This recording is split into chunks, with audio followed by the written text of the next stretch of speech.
Backward classes, BC ఏదైతే ఉందో ఆ బీసీలలో వెనుకబడ్డ కులాలు అంటే బీసీఏలో ఉన్నాం మనం. డిఎన్టీ అంటే డీనోటిఫైడ్ ట్రైబ్స్, భారతదేశ వ్యాప్తంగా డీనోటిఫైడ్ ట్రైబ్స్ మనం అనుకుంటున్నాం అంటే చట్ట ప్రకారం. ఇవన్నిటిని మనం దేశవ్యాప్తంగా ఆర్గనైజేషన్ చేసుకున్నప్పుడు ఇక్కడ కూడా మనల్ని ఆ పద్ధతిలో మీటింగ్ మాట్లాడుకుందాం. మీరేమి అంటే సరే అని అన్నారు. మనం మీరు చాలా విషయాలు మాట్లాడారు. అయితే ఈ భారతదేశం చరిత్రని మనం పూర్వం మనం ఒకసారి పరిశీలించుకోవాలి. ఇక్కడ మనకంటే వయసులో పెద్దవాళ్ళు చాలా తక్కువ మంది ఉన్నారు. పెద్ద ఆయన ఉన్న దగ్గర మన చరిత్ర తెలుసుకోవాలంటే ఒక 100 సంవత్సరాల వెనక్కి పోవాలి. 100 సంవత్సరాల వాళ్ళు మన మధ్యలో ఉన్నారు. ఇప్పుడు ఇక్కడికి వచ్చిన వాళ్ళు 45-50 సంవత్సరాలు ఉన్నాం కాబట్టి మన అమ్మ నాన్నని అడిగితే లేదా మన తాతని అడిగితే మనకు తెలుస్తుంది. మన తాత జీవితాన్ని, మన నాన్నమ్మ, మన అమ్మమ్మ జీవితాన్ని మనం స్టడీ చేస్తే మన బతుకులు ఎట్లా ఉండేవో మనకు తెలుసు. అందుకే ఒక 100-200 సంవత్సరాలే మన చరిత్ర తెలుసుకోవడానికి మనకు అవకాశం ఉంది. ఎందుకంటే ఎవడు రాసి పెట్టలేడు. మనకు ఎవడు రాసి పెట్టకపోయినా మన చరిత్ర మనకు తెలుసుకునే అవకాశం ఉంది. మన అమ్మ నాన్నని అడిగితే వాళ్ళు 100 సంవత్సరాల జీవితం చెప్తారు. అంటే మనకు ఒక 50 సంవత్సరాలు మన జీవితం ఉంటే మన అమ్మ నాన్నకి 100 సంవత్సరాల జీవితం ఉంది. వాళ్ళని అడిగితే వాళ్ళకంటే వాళ్ళ అమ్మ నాన్న జీవితం చెప్తే మనకి మన చరిత్ర తెలిసిపోతుంది. ఇప్పుడు చదువుకున్న వాళ్ళము అది రాసుకుంటే మన చరిత్ర రాసి పెట్టుకుంటాం. అంటే భారతదేశంలో 200 సంవత్సరాల క్రితం అంటే 1871కి పూర్వం ఈ దేశంలో మొదటి సిపాయిల తిరుగుబాటు జరిగింది. భారతదేశంలోకి ఈస్ట్ ఇండియా కంపెనీ వాళ్ళు ఈ దేశానికి వ్యాపారానికి వచ్చి క్రమంగా కంపెనీ ప్రభుత్వం ఏర్పాటు చేసి ఆ కంపెనీ ప్రభుత్వం బ్రిటిష్ ప్రభుత్వంగా మారినప్పుడు ఆ బ్రిటిష్ వాళ్ళే ఒక బ్రిటిష్ పార్లమెంట్ని ఏర్పాటు చేసుకొని మనల్ని పరిపాలిస్తున్న ఆ సమయం ఏంటంటే అనేక చిన్న దేశాలు ఉన్నాయి మన దేశంలో, చిన్న రాజులు. ఇప్పుడు చరిత్రలో కళింగ యుద్ధం జరిగింది. కళింగ యుద్ధం ఎవరితో జరిగింది? అశోక చక్రవర్తికి చిన్న రాజ్యాలు అంటే భారతదేశంలో దాదాపు ఒక 200 సాయుధ తిరుగుబాట్లు జరిగినాయి. అంటే జాతులే. మళ్ళీ ఇంకోటి ఏంటంటే ఈ సాయుధ తిరుగుబాట్లు చేసి కొట్లాడింది వీళ్ళంతా కూడా ఈ సంచార జాతులు. ఈ సంచార జాతులు అంటే మూల భారతీయులు, ఒక చిన్న గణరాజ్యాలు. ఇప్పుడు మనము ఈ వడ్డెర జాతి అంటే సంచార జాతులలో అనేక జాతులలో వడ్డెర జాతి కూడా ఒకటి. ఈ వడ్డెర జాతి ఈ ఒరిస్సా ప్రాంతంలో ఒక ఓడు తెగ. అశోక చక్రవర్తి భారతదేశాన్ని అంతా సమిష్టి భారతదేశం అఖండ భారత్ని చేయాలని చెప్పేసి మౌర్య సామ్రాజ్యాన్ని నిర్మించాలనుకున్నప్పుడు తిరిగి వచ్చి ఇక్కడనే కళింగ ప్రాంతానికి వచ్చేసి ఒరిస్సా బార్డర్లోకి వచ్చినప్పుడు ఈ ఓడు తెగ ఇప్పటికీ కూడా మన చాలా అగ్రెసివ్గా ఉంటారు. ఈ సంచరించే జాతిలో సహజ జ్ఞానం ఉంటుంది. ఎందుకంటే 10 గ్రామాలు తిరుగుతారు, 10 దేశాలు తిరుగుతారు, 10 రాష్ట్రాలు తిరుగుతారు. అంటే దేశాలు కాదు, రాష్ట్రాలు తిరుగుతారు.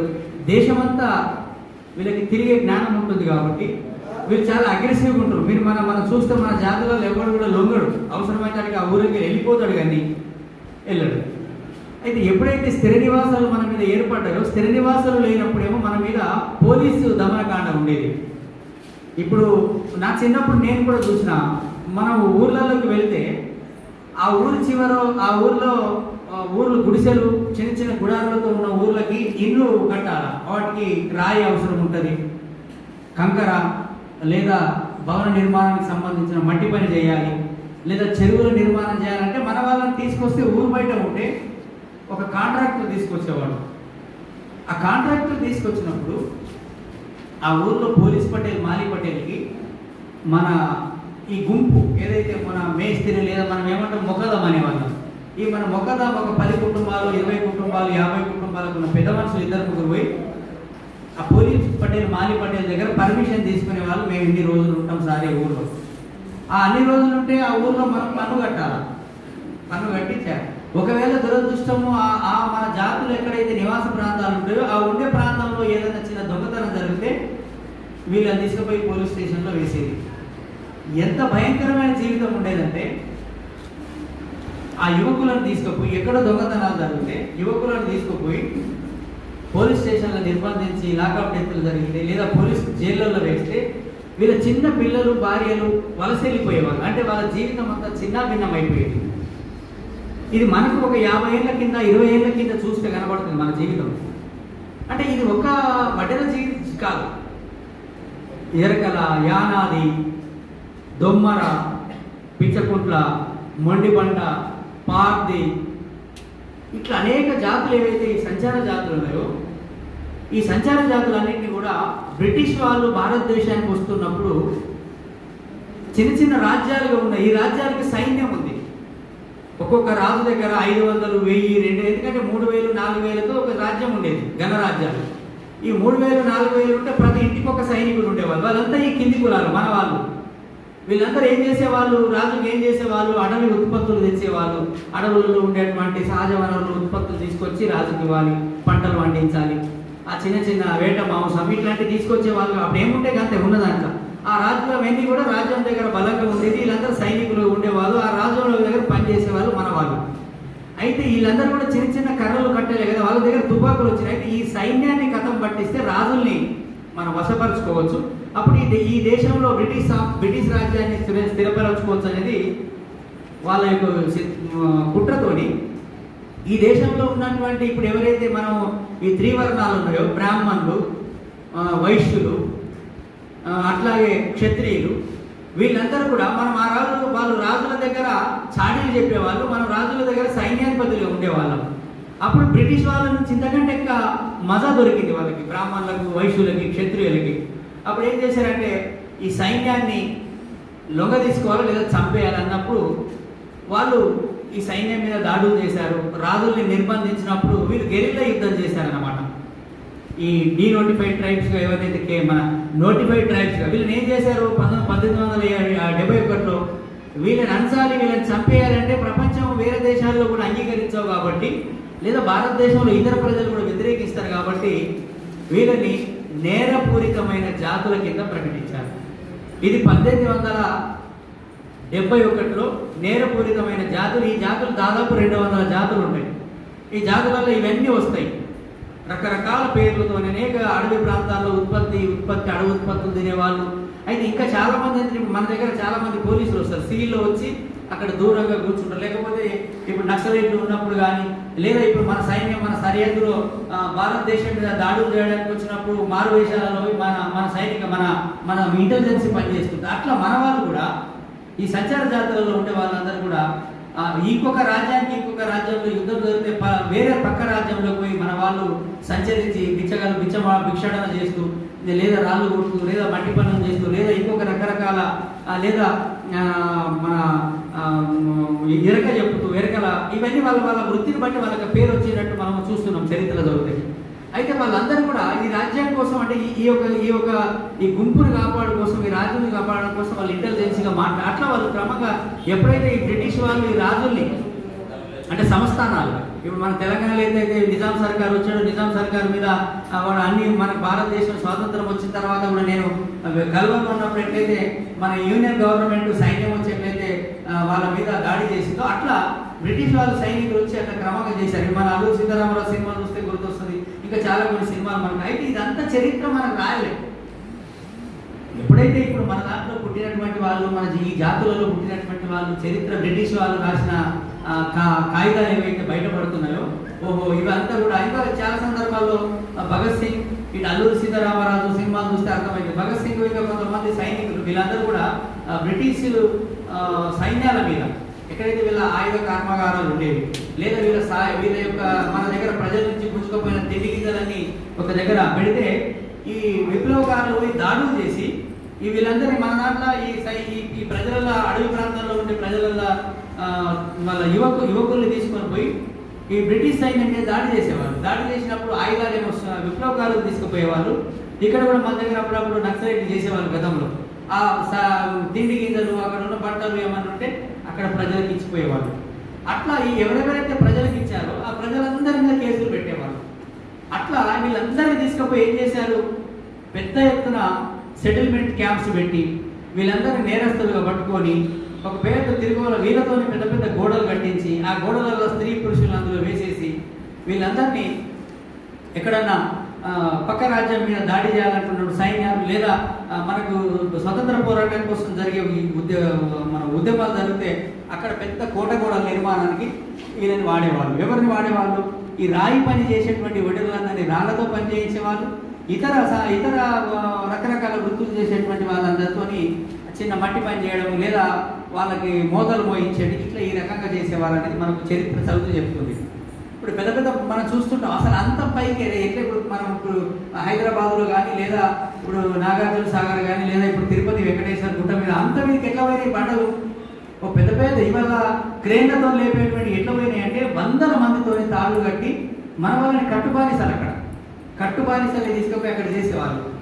అనారోగ్యంతో చనిపోతే లేదా అనారోగ్యంతో మూలన పడితే తీసుకుపోయి చనిపోతే జంతువులకు పారేసేవాళ్ళు వాళ్ళు. లేదా ఏదో ఊరు బయట అని ఒక బొంద మట్టి తీసి మన వాళ్ళతో నన్ను పారేసేవాళ్ళు. అంటే ఇదంతా కూడా ఏంటంటే చరిత్ర. మరి ఈ క్రమంలో ఇవాళ మనకి భారతదేశ స్వాతంత్రం కంటే పూర్వం ఇది జరిగింది. ఇది చెప్పాలంటే చాలా పెద్ద రోజుల తరబడి చరిత్ర. ఇది మన ఒక సంక్షిప్తమైనది. అయితే బ్రిటిష్ ప్రభుత్వం ఎప్పుడైతే మనల్ని 1871లో నోటిఫైడ్ క్రిమినల్ ట్రైబ్స్ అంటే వీళ్ళని బ్రిటిష్ ప్రభుత్వం గుర్తించినటువంటి నేరపూరితమైనటువంటి జాతులు, ఈ జాతులు తెగలు, ఈ జాతులని చాలా నేరపూరిత. వాస్తవానికి ఏంటంటే ఎవరో ఎప్పుడో నిజంగా ఈ తెగలో దొంగతనాలు చేసే వాళ్ళు ఉండేవారు అంటే నిజంగా ఉండేవాళ్ళు. ఏం చేసేవాళ్ళు వాళ్ళు దొంగలంటే ఇప్పుడు ఈ కాంట్రాక్టర్లు తీసుకుపోయి లేదా వీళ్ళన్నీ తీసుకుపోయిన తర్వాత ఈ బ్రిటిష్ వాళ్ళు దాడులు చేసిన తర్వాత ఎక్కడ వెళ్ళిపోతే వీళ్ళు ఏం చేసేవాళ్ళు అంటే రైతులు పండించిన పంటల దగ్గర పోయి మక్క కంకులు ఆకలి తట్టుకోలేక మక్క కంకులు ఎత్తుకపోయేవాళ్ళు, లేదా కూరగాయల దొంగతనం చేసేవాళ్ళు, లేదా ఎక్కడైనా రైతులు కుప్పలు కొట్టి పెడితే వరి ధాన్యం ఎత్తుకోవాలి. ఇట్లాంటి చిన్న చిన్న దొంగలు, వీళ్ళేమి పెద్ద నేరస్తులు కాదు. కానీ వీళ్ళందరూ కూడా ఏం చేసేవాళ్ళంటే ఇప్పుడు మీరు దండుపాలెం సినిమా చూస్తారా? దండుపాలెం సినిమా మన చరిత్రే. ఏం చేస్తారు అందులో? ఆ బంగారాలు, ఆ దేవాలయాలకు సంబంధించిన రత్నాలు, పెద్ద పెద్ద అంటే డబ్బులు సంబంధించిన బంగారు వజ్రాలు అవన్నీ కూడా ఆ పోలీసులు వాళ్ళకి మనుషులకు సంబంధించిన మనుషులతోని దొంగతనం చేయించి ఈ చిన్న చిన్న నేరాలు చేసి అప్పుడప్పుడు అక్కడక్కడ చిన్న చిన్న పాకెట్ ప్లేయర్లు లేదా చిన్న చిన్న ఏదో దొంగతనాలు చేసే వాళ్ళందరూ కూడా సంచార జాతులే. ఆ దండుపాలెం పేరు మీద పెట్టేది అంతా మనవాళ్ళే.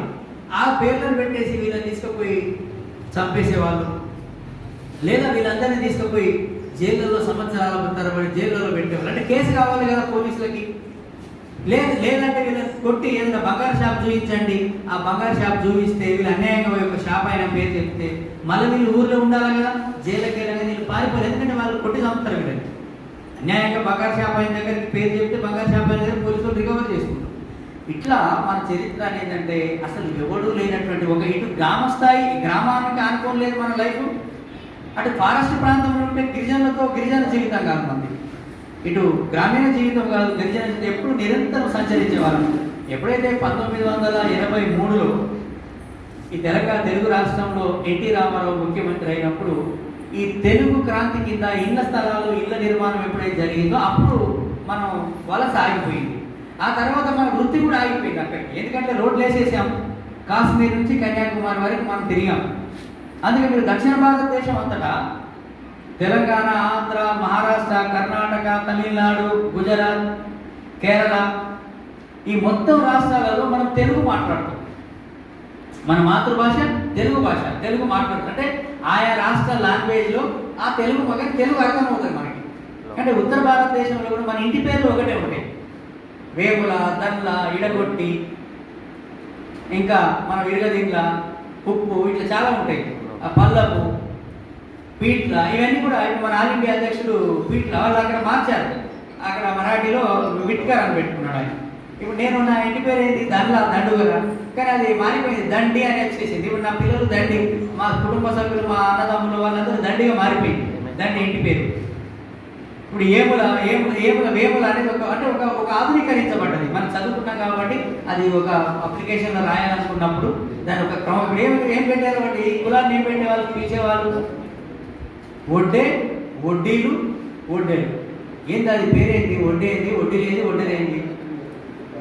అంటే మన పేరుని కూడా మనకు ఇవాళ మనం ఏమైంది అందుకే మనము తెలంగాణ వడ్డెర చేసి పెట్టినప్పుడు వడ్డెర అని పెట్టాం. వడ్డెర, ఈ వడ్డేలు కాదు, వడ్డెర ఒక జాతి ఇది.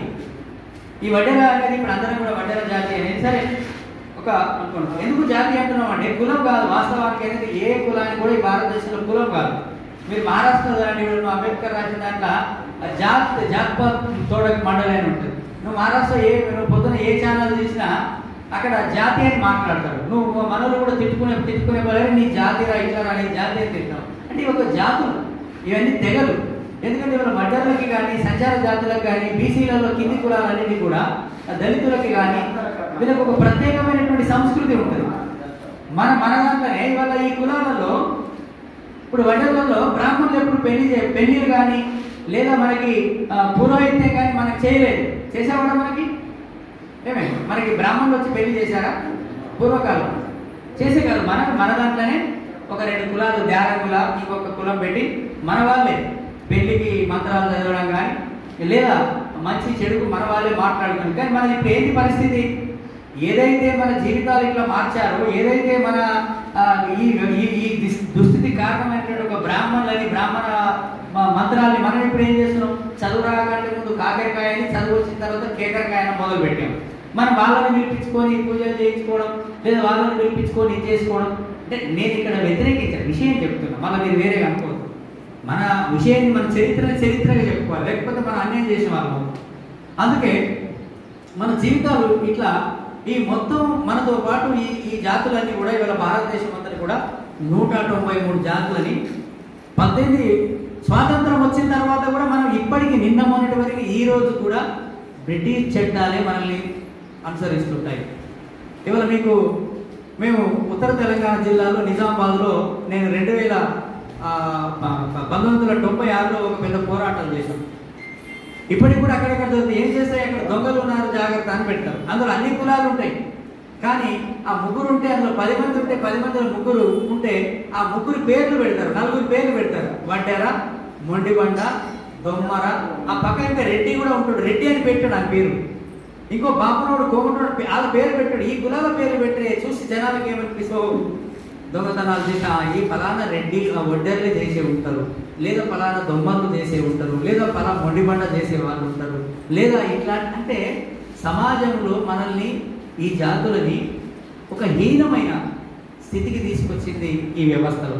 ఎందుకంటే ప్రభుత్వాలకి ఆ బాధ్యత లేదు. ఎందుకంటే రాజ్యాంగంలో రాశారు కదా, రాజ్యాంగంలో ఏం చేసి రాశాడు డాక్టర్ బాబాసాహెబ్ అంబేద్కర్, అందరికీ 10 సంవత్సరాలలో చదువు నేర్పాలి. ఎందుకంటే చదువుంటేనే కదా మనకి జ్ఞానం వచ్చేది.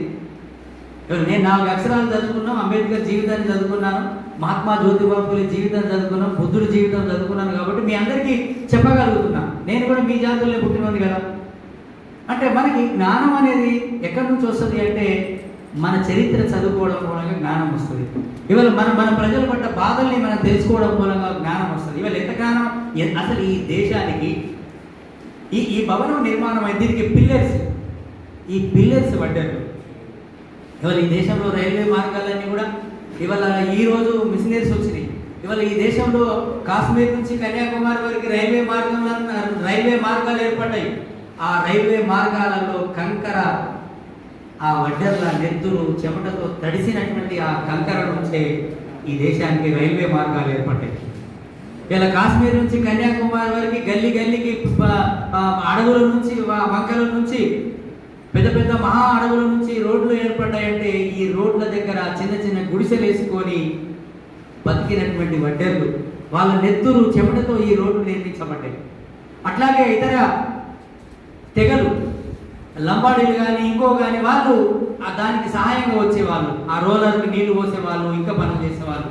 అట్లా మరి వాళ్ళ ఏంటి పరిస్థితి? ఇవాళ ఇంత త్యాగాలు చేసినటువంటి వాళ్ళు వడ్డెర్లు ఇవాళ గ్రామ పంచాయతీ భవనం నుంచి పార్లమెంటు భవనం వరకు వడ్డెర్లు నిర్మించినాయి కదా. ఇవాళ గ్రామంలో ఉన్నటువంటి స్కూల్ భవనం నుంచి ఇవాళ అత్యున్నతమైనటువంటి యూనివర్సిటీ, ఇవాళ హైదరాబాద్లో ఉన్నటువంటి ఉస్మానియా సెంట్రల్ యూనివర్సిటీ, అదేవిధంగా అక్కడ ఉన్నటువంటి సాగర్, మన బుద్ధుడు పెట్టినటువంటి మొత్తం ఆ సాగర తీరం అంతా, ఇవాళ అసెంబ్లీ ఢిల్లీలో ఉన్న పార్లమెంటు, ఇక్కడ ఉన్నటువంటి నాగార్జున సాగర్, ఇక్కడ మొత్తం ఈ రాష్ట్రంలో ఉన్న పెద్ద పెద్ద ప్రాజెక్టులు, ఇవన్నీ కూడా వడ్డర్ల యొక్క నెత్తురు చెమటతో నిర్మించబడ్డాయి. ఇవాళ మరి ఏంటి మరి కనీసం ఎక్కడ ఇవాళ ఇంతే కాదు, దేవాలయాలు ఇవాళ నువ్వు చర్చి కట్టినా, నువ్వు మందిరం కట్టినా, నువ్వు మసీదు కట్టినా, నువ్వు గురునానక్ గుడి కట్టినా, పోచమ్మ గుడి కట్టినా, మల్లమ్మ గుడి కట్టినా, ఇవంతా వడ్డర్లే. కానీ ఎక్కడ కూడా ఈ యొక్క దాతలు, ఈ పునాది రాళ్ళు మన పేరు ఎక్కడా ఉండదు, మన ప్రజల పేరు ఎక్కడా ఉండదు. పోనీ ఒకడ పూజారి ఉన్నారంటే అక్కడ పూజారి ఉంటాడు మనవాడు. నేను నాకు నిజంగా నేను దేవుడిని నమ్మను. కానీ ఒక రోజు మనం ఇట్లా మీటింగ్ పెట్టారు, బీసీ సంఘాల వాళ్ళు నన్ను ఒక రోజు క్లాస్ చెప్పమని తిరుపతి వస్తే, అన్న ఇక్కడ దాకా వచ్చిన గుడికి రా అంటే, సరే చూద్దాం గుడి ఎట్లుంటుందని చూశాను. కానీ అందరు దేవుడిని చూస్తే నేనేం చూసినానంటే, ఆ గుడికి నిర్మించబడ్డటువంటి పెద్ద పెద్ద కడిలని, వాటికి చెక్కడాన్ని చూసినా నేను. నాకు అందులో కనిపించారు మన వాళ్ళందరూ. నాతో వచ్చిన వాళ్ళందరూ వెంకటేశ్వరుని దేవతలు చూశారు. కానీ నేను మాత్రం ఇక్కడ ఈ ప్రతి రాయి మీద నా జాతి నెత్తురు ఉంటుంది, దీని మీద నా జాతి చెమట చుక్కలు ఉంటాయి. ఇక్కడ నా ప్రజలు, దానికి తోడుగా ఈ బహుజనులు ఇంకా సపోర్టింగ్గా పనిచేసిన ఈ బహుజన జాతుల శ్రమ ఉంటుంది. కానీ ఇక్కడ వచ్చినటువంటి వేల కోట్ల రూపాయల ఆదాయం అంతా నా ప్రజలకు కనీసం ఒక అనుబంధం కూడా చేరట్లేదని నేను బాధపడుతున్నాను. అంటే మిత్రులారా, మనము ఇవాళ దీన్ని ఏం చేయాలి? ఇప్పుడున్న పరిస్థితి, ఇవాళ భారతదేశంలో స్వాతంత్రం వచ్చింది. స్వాతంత్రం వచ్చిన తర్వాత కూడా 1947 స్వాతంత్రం వచ్చినప్పుడు మీరు కొన్ని చూస్తే మనం ఎంత అన్యాయం అయిపోయాము, ఎంత మనకి అసలు ఎంత దుర్మార్గం జరిగిందంటే, ఇవాళ మన ఆల్ ఇండియా అధ్యక్షుడు దీని మీద రీసెర్చ్ చేస్తున్నాడు. పడవల నిండా తీసుకెళ్ళారట మన వాళ్ళని. స్వాతంత్రం ఇచ్చేసిన ముందు ఈ వడ్డర్లు పెద్ద పెద్ద భవనాలు కడతారు, ఇంత పెద్ద చెక్కడాలు ఇది ఎట్లా చెక్తారు, అసలు ఎలాంటి మందుగుండు లేకుండా ఒక పెద్ద బండని ఒక చిన్న ఆఫ్, తెలుసు కదా ఆఫ్ అంటే మీకు ఐడల్ కొట్టే వాళ్ళు ఉన్నారు ఇందులో, దాంతో ఒక చిన్న ఇనుప ముక్కతోని అంత పెద్ద బండని చేపిస్తారు మీరు. అట్లాగే ఒక మట్టి గోడని నిర్మాణం, ఒక మట్టిని అక్కడ ఉన్నటువంటి ఒక పెద్ద చెరువుని తవ్వాలన్నా వీళ్ళు మట్టి పనిని కరెక్ట్ అక్కడ నీళ్ళని చెరువుల్ని తవ్వడం కానీ బావిల్ని తవ్వడం కానీ వీళ్ళ మేధస్సుతో తవ్వుతారు. కాబట్టి వీళ్ళందరినీ తీసుకుపోవాలని అట్లా 4-5 పడవల నిండా తీసుకెళ్ళారు. కానీ మన గురించి ఎవడు మాట్లాడలే, పార్లమెంట్ సభ్యుడు మాట్లాడలే, నెహ్రూ మాట్లాడలే, ఇంకొకరు మాట్లాడలే, ఎవరికి తెలిసే అవకాశం కూడా లేదు. ఎందుకంటే ఏ జాతి అయితే తనకి జరిగిన అన్యాయం గురించి ఈ సమాజం ముందు పెడుతుందో ఆ జాతి గురించి సమాజం చర్చిస్తుంది. ఇవాళ ఈరోజు మనం మాట్లాడుకునే ఏమంటారు, తెలంగాణలో ఏమంటారు, ఇవాళ తెలంగాణ ఆంధ్రలో కలిసి వడ్డర్ల జనాభా 70 లక్షలు అంటారు. తెలంగాణ ప్రభుత్వం ఎంత చూపిస్తుంది? 3 లక్షలు చూపిస్తుంది. ఆంధ్ర ప్రభుత్వం ఎంత చూపిస్తుంది? 4 లక్షలు చూపిస్తుంది. 70 లక్షలు చెప్పేది ఎక్కడ, 7 లక్షలు చెప్పేది ఎక్కడ అంటే ఒక 0 తీసి పడేస్తారు. ఇంతకంటే ఇంకా అన్యాయం ఏమి నిజంగా ఉన్నారా ఇక్కడ అంటారా? ఇవాళ ఒక్క జిల్లాలో, ఖమ్మం జిల్లాలో ఉన్న వడ్డర్లందరూ జనాభాను పట్టుకుంటే కేసీఆర్ కులం ఉంటుంది. ఇవాళ మొత్తం ఇవాళ తెలంగాణ జనాభాలో రెడ్లు ఒక 3.5 నుంచి 4%. వడ్డర్లు ఏం తక్కువ లేదు కదా. ప్రతి జిల్లాలో, పాత జిల్లాలో 10 జిల్లాలలో 1,00,000-1,50,000 ఉంటారు. అంటే 10 లక్షలు అని ఉంటారు కదా. మరి 10 లక్షలు 3 లక్షలు ఎట్లా చూపిస్తారు వీళ్ళు? అంటే ఇదంతా పెద్ద కుట్ర ఉంటుంది. జనాభా ఉన్నారు 10 లక్షలు ఉన్నారంటే 10 లక్షల సంక్షేమం కోసం బడ్జెట్లో నిధులు కేటాయించాలి. మరి ఆ నిధులు కేటాయించకుండా ఆ డబ్బులన్నీ వాళ్ళ కులాలకి వాళ్ళ అభివృద్ధి కోసం చేస్తారు. ఇవాళ గుట్టలు మీరు అన్నీ సాఫ్ చేశారు.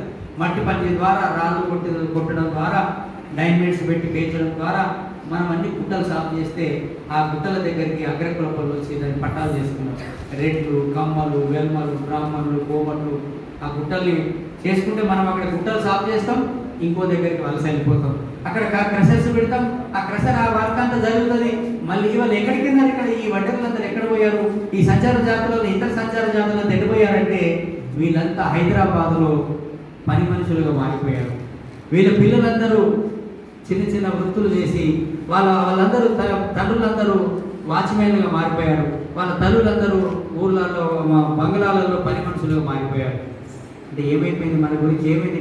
ఎక్కడి నుంచి ఒక్కడికి వచ్చి ఎక్కడి నుంచి ఒక స్వతంత్రంగా జీవిత ఒక జాతిది ఒక అడవి ప్రాంతంలో ఒక దగ్గర ఒక గూడాలు వేసుకొని, ఓ రాళ్ళు కొట్టుకొని, లేదా ఒక వృత్తి కొనసాగిస్తే ఒక బ్రహ్మాండంగా తమ జీవన విధానం సాగించినటువంటి ఒక జాతి అంబేద్కర్ చెప్పినట్టు అధికారంలోకి లేని జాతి అంతరించిపోతుంది అన్నట్టు క్రమంగా మన జాతి అంతరించిపోయింది. ఈ జాతిలే కాదు, ఇలా నా దగ్గర మీకు ఇస్తా 200 అసలు కులాలు, నేను కూడా ఇరలేని కులాలు ఉన్నాయి. అసలు కులాల పేర్లు చెప్పుకోవడానికి కూడా సిగ్గుపడే పరిస్థితి ఇవాళ ఉంది. ఇలా మన పిల్లలు చెప్పుకోలేదు. ఇవాళ ఇప్పుడు మీరు చెప్పారంటే ఎప్పుడైతే మనం ఆత్మగౌరవం కోసం ఇవాళ మాదిగా చెప్పుకుంటే సిగ్గుపడే పరిస్థితి ఉంది ఆ రోజు. ఇవాళ మాదిగా ఉద్యమం అనేది ఎప్పుడైతే రోడ్డు మీదకి వచ్చిందో ఇవాళ పేరు పక్కన నువ్వు కమ్మ, నువ్వు రెడ్డి, నువ్వు శర్మ, నువ్వు వర్మ అని పెట్టుకుంటే నేను కూడా మాదిగా అని పెట్టుకుంటే నాకేం తక్కువ అని ఇలా మాదిగ జాతి ఏదైతే ఇలా ప్రశ్నించిందో, మాదిగ జాతి ఏదైతే మాట్లాడిందో. కుర్చీలు సరిపోవట్లేదు.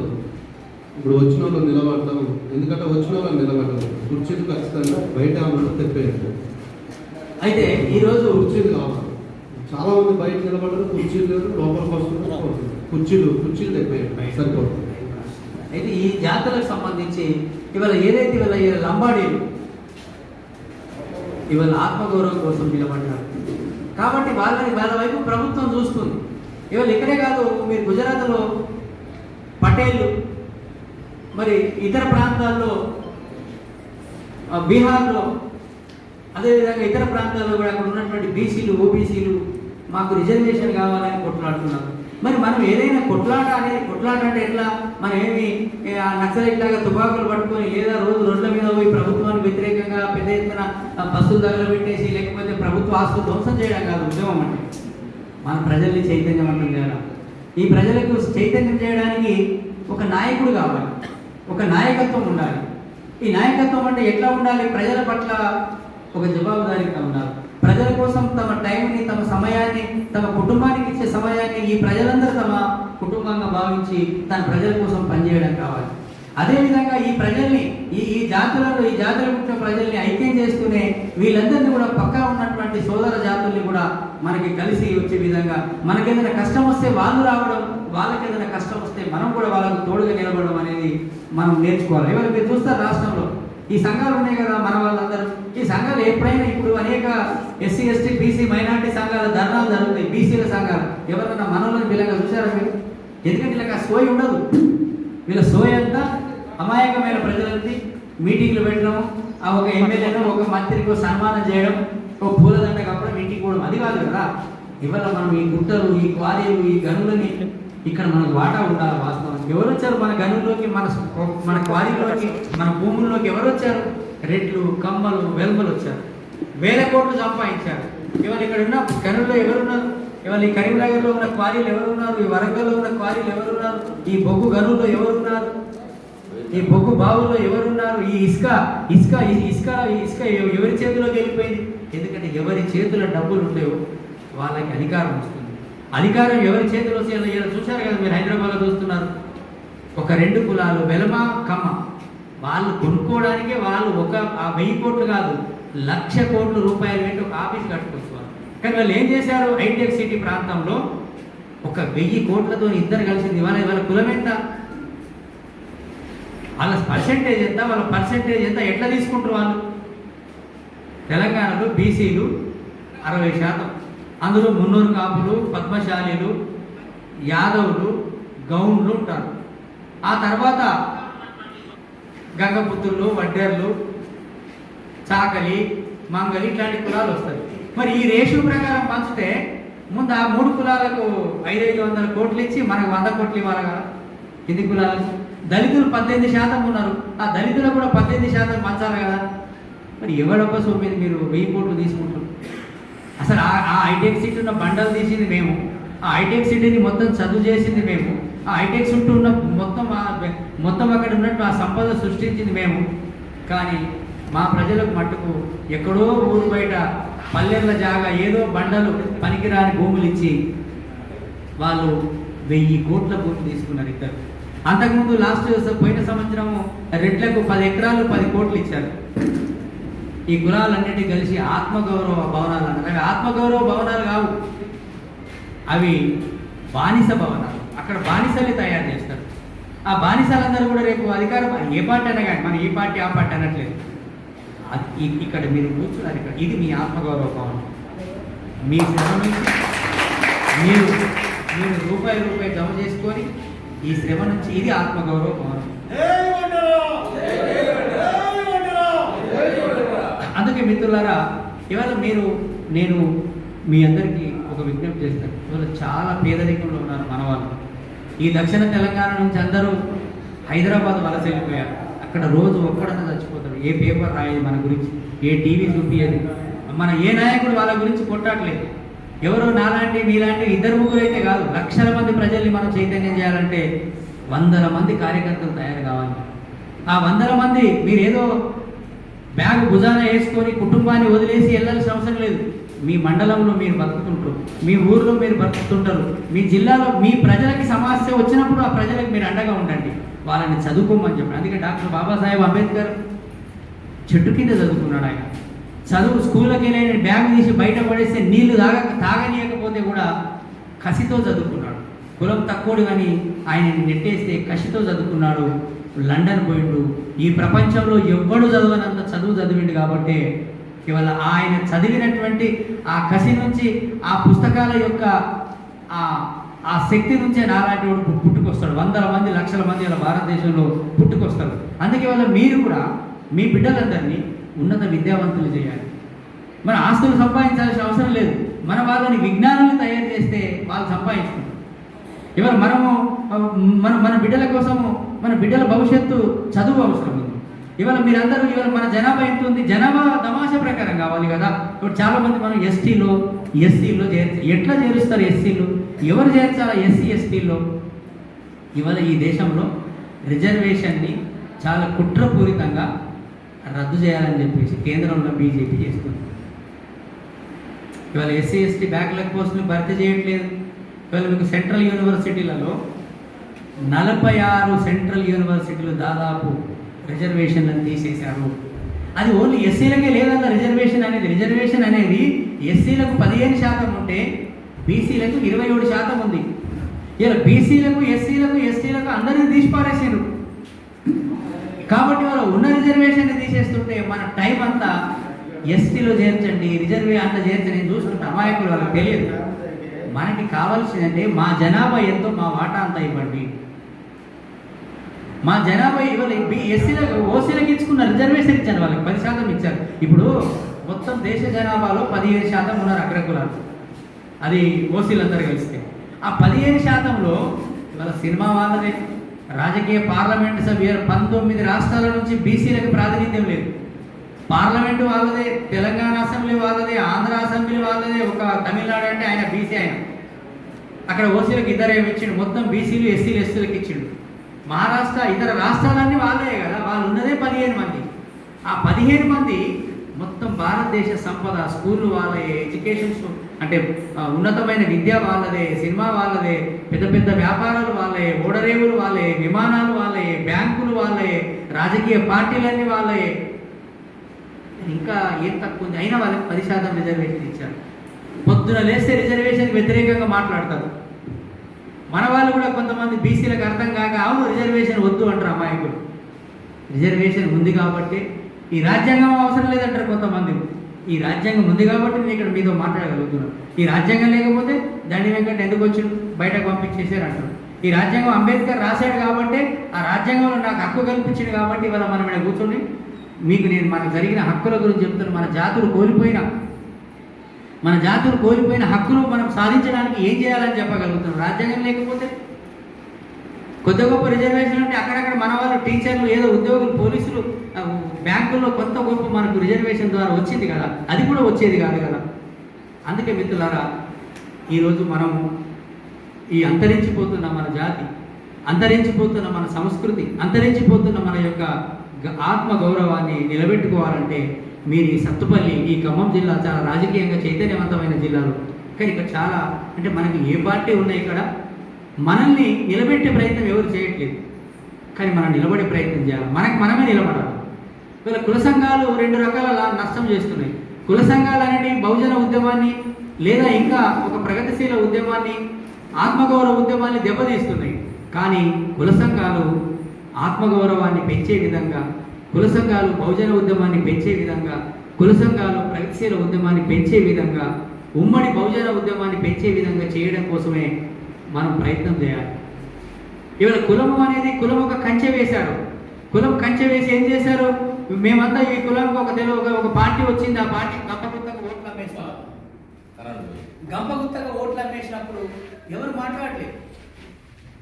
మేము కులం అంతా ఈ కులం నిర్ణయించాం, ఇక దీనికి మీద గోడలు పెడతారు, ఈ పార్టీకి ఓట్లు వేశారు. మన వాడు ఇక్కడ పోటీ చేసినా వేయడానికి వీల్లేదు. నువ్వు వేసావా, నేను కులం బహిష్కరణ చేస్తా. కాబట్టి చెప్తున్నాం, అట్లాంటి దాన్ని మన కులాన్ని ఇటువైపు, మన జాతులు ఇటువైపు తీసుకురావాలనేది ఇవాళ మనం చెప్పదలుచుకున్నాం. ఆల్ ఇండియా వైడ్గా ఎంబీసీ డిఎన్టీ డీనోటిఫైడ్ ట్రైబ్స్. అందుకే ఇంతకాలం నడిచిన తర్వాత స్వాతంత్రం వచ్చిన తర్వాత కూడా మనకి 1947లో స్వాతంత్రం వస్తే 1953లో ఎవరో చెప్పారంటే, అంటే మనం కొంతమంది బయట ఉన్నారు, ఏమయ్యా నెహ్రూ గారు ఈ దేశంలో ఇంకా చాలా 18% ఉన్నారు. అంబేద్కర్ గారు చెప్పారు. అంటే చాలా మందికి ఏంటంటే, నేను ఒక వ్యాసం చూసిన, అంబేద్కర్ గారు మా సంచార జాతుల గురించి మాట్లాడలేదని. అది తప్పుడు అభిప్రాయం. అంబేద్కర్ రాసినటువంటి హూ ఇస్ ది శూద్ర అని రాసిన పుస్తకంలో 3 బానిసల్ని గుర్తించాడు ఆయన. ఒకటి దళితులు, రెండవది సంచార జాతులు క్రిమినల్ ట్రైబ్స్, మూడవది ట్రైబ్స్. అయితే ఆయన చెప్పిండు, నా వయసు రీత్యా, నాకున్న అవకాశం రీత్యా, నాకున్న ఓపిక రీత్యా మనుషుల్ని చాలా హీనంగా చూస్తున్నారు.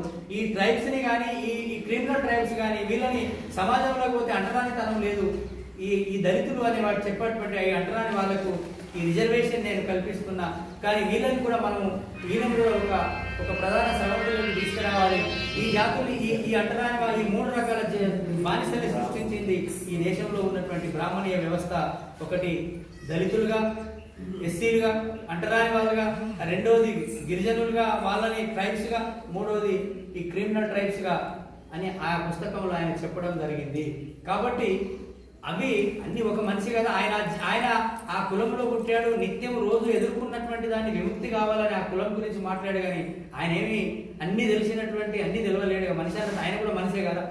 ఆయన ఏమి చాలా మంది చెప్తున్నట్టు దేవుడికి అన్ని తెలుసు అన్నట్టు, అన్నీ తెలిసిన దేవుడే, అన్ని తెలిసిన దేవుడే మనల్ని ఇట్లా ఉంచినప్పుడు మనిషి అయినటువంటి అంబేద్కర్ మనల్ని విముక్తి చేశాడు. కాబట్టి మీరు ఇలా మీటింగ్ పెట్టారు, బ్యానర్ మీద పెట్టారు. కానీ మనం పెడితే పూలే అంబేద్కర్, కానీ ఏ కులమైనా కానీ కింది కులాలు పూలే అంబేద్కర్ ఫోటో పెట్టి మీ దగ్గర పెద్ద పెట్టాలి. పూలే అంబేద్కర్ ఫోటో ఖచ్చితంగా ఉండాలి మనకి. ఎందుకంటే అంబేద్కర్కి గురువు పూలే.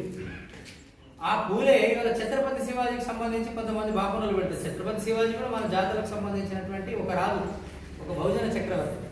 కాబట్టి మనం ఒక స్ఫూర్తిని పొందాలి అంటే ఒక పోరాటం చేసి గెలిచిన జాతి నుంచి మనం స్ఫూర్తి పొందుతాం. పోరాటం చేసి విజయం సాధించినటువంటి ఒక ప్రభుత్వం నుంచి మనం స్ఫూర్తి పొందుతాం. ఇవాళ పక్కనే తమిళనాడులో ఉంది. ఆ తమిళనాడులో ఒక మంగళమైన పరిపాలన చేస్తాం. మన అంటే సమాజం అంతా మారాలంటే ఇక్కడ కూడా మరి చేస్తారు కదా. ఇప్పుడు రాజన్న రాజ్యం అంటారు. రాజన్న రాజ్యంలో మన ఒడ్రులకు సంచార జాతులకు ఏవి ఒరగలే. ఇప్పుడు వచ్చిన బంగారు తెలంగాణ ఒడ్రులకు సంచార జాతులకు ఏవి, బీసీలకు ఏవి ఒరగలే. దళితులు రోజు చంపబడుతున్నాం, మనం చంపబడుతున్నాం. అంటే వాళ్ళు చెప్పుకుంటారు అట్లా. వాళ్ళకి బంగారు తెలంగాణ. ఇప్పుడు 1000 కోట్ల భూముల్ని ఒక కమ్మలకి రెడ్లు మన వెలుమలకి ఇచ్చుకున్నారు. వాళ్ళకి బంగారమే. ఆ బంగారాన్ని తయారు చేసి ఆ బంగారు గనుల్లోకి చొచ్చి ఆ బంగారాన్ని ఉత్పత్తి చేసే ఈ బానిసలంగా ఉన్నాము. ఈ బానిసలకే నష్టము. అందుకే ఈ బానిసల విముక్తి జరగాలి అంటే మనము ఇవాళ ఒక పెద్ద ఉద్యమాన్ని తీసుకురావాలి. ఈ ఉద్యమం ఎట్లా ఉండాలి? ఎక్కడైనా ఒకరి నుంచో మొదలవుతుంది. పోరాటం ఎప్పుడు కూడా ఒకరి నుంచి ఎక్కడో ఒక దగ్గర ప్రారంభమవుతుంది. అలా ఎక్కడో ఒక గౌతమ బుద్ధుడు పుట్టి ఈ దేశాన్ని ఒక విముక్తి చేశాడు. అదేవిధంగా ఎక్కడో ఒక అశోక చక్రవర్తి వచ్చేసి ఈ దేశంలో ఈ రోజు కూడా ప్రపంచంలో ఎక్కడ లేనటువంటి చక్రవర్తి కాలంలో కాబట్టి ఇవాళ ఈ పోరాటాలు ఇవన్నీ కూడా మనం ఇవాళ ఒక ఆధునిక ప్రపంచంలోకి వచ్చాం. ఇవాళ ఒక సోషల్ మీడియా వచ్చింది. సోషల్ మీడియాలో కూడా మన వాళ్ళకి, మన పిల్లలకి ఇవాళ చదువు మీద శ్రద్ధ పెట్టాలి. ఇవాళ మీరు ఇవాళ ఉన్నారు, మీరు జిల్లా సంఘం, రాష్ట్ర సంఘం, ఆల్ ఇండియా సంఘాన్ని పక్కకు పెట్టండి. ఇవాళ ఈ సత్తుపల్లిలో గ్రామాల్లో ఒక సంఘాన్ని పెట్టండి. మీరు సత్తు మండలంలో ఒక సంఘాన్ని పెట్టండి. ఈ మొత్తం ఈ నియోజకవర్గంలో ఒక సంఘం పెట్టండి. జాతిలో ఎవరికన్నా చిన్న సమస్య వచ్చినప్పుడు మీరందరూ మేము ఉన్నామని చెప్పండి. వాళ్ళు ధైర్యంగా ఉంటారు. ఇవాళ చదువుకున్న పిల్లలు ఉంటారు. ఇవాళ ఈ నియోజకవర్గంలో ఏం చూస్తాం, మీరు చనిపోయిన వాళ్ళకి డబ్బులు ఇస్తున్నారు. చనిపోయిన వాళ్ళకి డబ్బులు ఇవాళ ఎవ్వరు కూడా తమ కుటుంబంలో చనిపోతే తన తండ్రి చావు చేయలేనంత హీన స్థితిలో ఏ పడ్డ కుటుంబం లేదు. మీరు ఇంకొక పని చేయండి. మీరు ఏం చేస్తారంటే ఈ నియోజకవర్గంలో ఒక 10th ఇంటర్మీడియట్లో టాపర్ వచ్చారనుకోండి, అట్లాంటి వాళ్ళని సెలెక్ట్ చేసి మీ సంఘం నుంచి వాళ్ళకి ఆర్థిక సాయం ఏ సాయం చేస్తారు? పుస్తకాల కొరత ఉందా? లేదా వాళ్ళకి ఒక ఇంటర్నెట్ ఒక మంచి స్మార్ట్ ఫోన్ లేదా?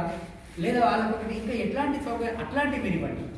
లేదు ఒక ఎంబీబీఎస్లో ఒక సీట్ వచ్చింది, లేదా ఒక ఇంజనీర్ అయ్యాడు, హైదరాబాద్లో పోతే సీట్ వస్తుంది, ప్రభుత్వం సీట్ ఇస్తుంది, కానీ తిండి తినాలంటే హాస్టల్ ఉండదు. ఇప్పుడు ఈ నియోజకవర్గ స్థాయిలో ఇక్కడ కాలేజీ ఉంటే ఊర్లకి వెళ్ళి వచ్చే పిల్లలకి దీన్ని ఒక హాస్టల్గా మార్చండి. పైన ఒక షెడ్ అయ్యేది, పిల్లలకు హాస్టల్గా పెట్టండి. వాళ్ళ దగ్గర మినిమం ఒక 500-200 తీసుకోండి. ఇది తరగని గని. నువ్వు 1 కోటి రూపాయలు ఇచ్చినా కరిగిపోతుంది, 100 కోట్లు ఇచ్చినా కరిగిపోతుంది. ఈ అక్షర జ్ఞానం అనేది ఇస్తే ఇది వజ్రాయుధం, ఎవరు ఏం చేయలేడు. కాబట్టి మనము చాలామంది చెప్తున్నారు మీరు రాజు, నాకు కూడా చిన్నప్పటి నుంచి మీరు రాజులంటే ఎక్కడ రాజ్యం చేసామో మనకు తెలియదు కదా. ఏ రాజ్యం అయితే గిట్ల ఎందుకుంటాం, ఊరు బయట ఎందుకుంటాం, ఈ రాళ్ళు కొట్టుకొని ఎందుకు బతుకుతామంటే చరిత్ర చూస్తే అక్కడ కళింగ యుద్ధంలో పోరాటం చేశారు.